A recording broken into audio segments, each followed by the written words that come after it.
Magandang buhay mga Kalingap, shoutout kay Kalingap Rab Kalingap Team at sa lahat ng nagmamahal at sumusuporta sa Kalingap naway pagpalain kayo ng may kapal.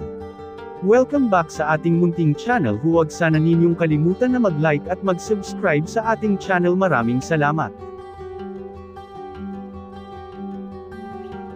Ang pag-uusapan natin ngayon ay ang ating idol na si Kuya Edo at VNC o ang EDC. Mahigit na isang taon ang tambalang Kuya Edo at VNC lately lang ay ipinagdiriwang ng dalawa ang kanilang first anniversary na kung saan ay buong suporta ang ibinigay ng Kalingap Team sa love team na EDC at syempre hindi magtagumpay ang magarbong celebration kung saan si Kuya Rab ang naging instrumento upang magiging masaya at magarbo at successful ang first anniversary ng EDC, at salamat na rin sa mga sponsors na napaka-generous. Mula sa una pa lang ng EDC ay nasubaybayan na natin ang kanilang love story. May mga trials o pagsubok ang kanilang love team upang mas patibayan pa ang kanilang love team o pagsasama. Hindi rin madali maitawid ang love team ni Kuya Edo at VNC dahil marami din ang mga nang intriga at gustong mabuwag ang kanilang love team.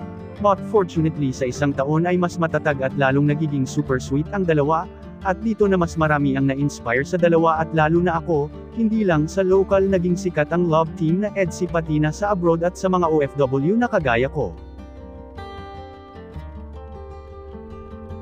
Hindi sumusuko si Kuya Edo sa panliligaw sa dalaga hanggang isang araw at kamakailan lang ay sa magulang na ni VNC ito ay nagpapaalam na liligawan niya ang dalagang si VNC.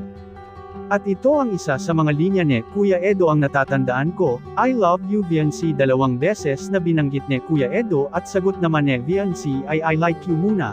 Alam ko na ang pagsasama at panliligaw at parinig ni Kuya Edo.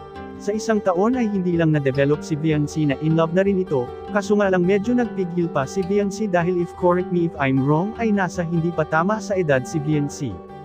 Pero alam ko at nating lahat ay may pagtingin din si VNC kay Kuya Edo, kaya abangan na lang nating lahat ang mas nag-iinit pa ang love team na EDC.